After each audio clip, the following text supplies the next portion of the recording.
Alright, we're going to talk about geologic time right now. And the main thing I want to talk about this is how you relative date things, relative age dating, and also radiometric age dating. Neither one of them are that complicated, but for some reason people have problems with some of this stuff. Now, for relative age dating, all we're looking at is what the relative age is. In other words, D is older than A. In other words, you can't deposit D if A was there first, because these are deposited upon one another. So this is called the law of superposition. It's the most basic law, and you can see here's the Grand Canyon. They talk about that a little bit. And also the law of original, or principle of original horizontality. It just says that sedimentary beds are deposited horizontally. And if you find them and they're not horizontal, then that means something happened to them. Third law is or principle is a principle of inclusions, and what this says is that if this igneous body is injected into these existing rocks, it's going to rip up pieces of these existing rocks and incorporate them as inclusions like this. So to get those inclusions into this igneous body, these rocks had to have been there first. All these things are just simple logic. Okay, cross-cutting relationships. Okay, cross-cutting relationships. This just says that if you have a fault or a dike, something that cross-cuts another feature, that it has to be younger. It had to have happened after the other rocks were deposited. So here's a little dike cutting through. That's the last thing that happened is that dike. And then you get unconformities. Now, all an unconformity is where you have time missing.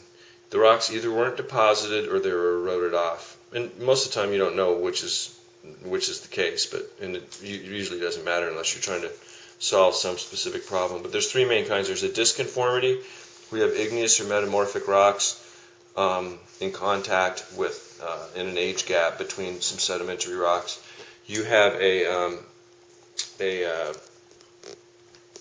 this is a nonconformity. And then this is the disconformity, where you have parallel beds both above and below this disconformity. The thing about this is that you know that the rocks weren't tilted in either case. Okay, there was no tilting; there was just an erosion. Now, in this case, where we have an angular unconformity, you know that these rocks were tilted. So the term that we would use is that we would know that these rocks were uplifted, tilted, then eroded. Okay, so they're uplifted, tilted like this, and then the tops were eroded off right here. Okay, and then other rocks deposited on top of them. Okay, so that's basically unconformities. Now we'll move on to radiometric age dating, and everybody gets all excited about radiometric age dating. And I'll tell you, it's not very hard. This gives us more exact dates, really, really, very exact dates. And so the way it works is that we use the term of half-lives. So if you start off with 100 atoms, molecules of this substance, and then the half-life is the time it takes for it to get cut in half. And that is one half-life. So 100 to 50 is 1. 50 to 25 is 2. And 25 to 12 and a half is 3.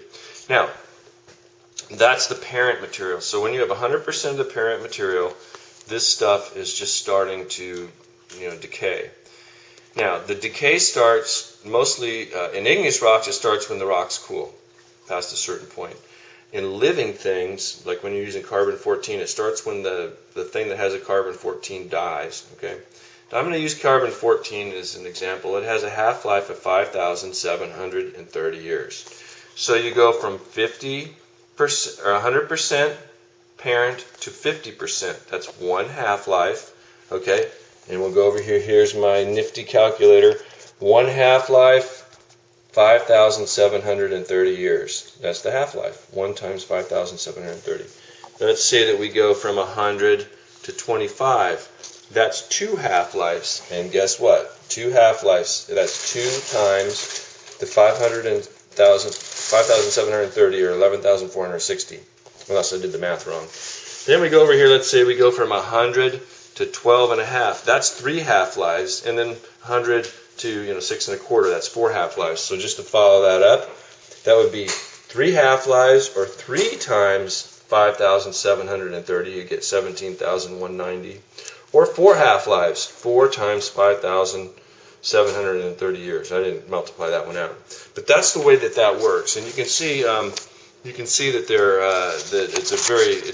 it's actually pretty simple to do these things. Here's a chart with some of the half-lives in your book right here, and they have, the thing is, you can use more than one method to do these things, so we know they're pretty accurate. All right, that's about it.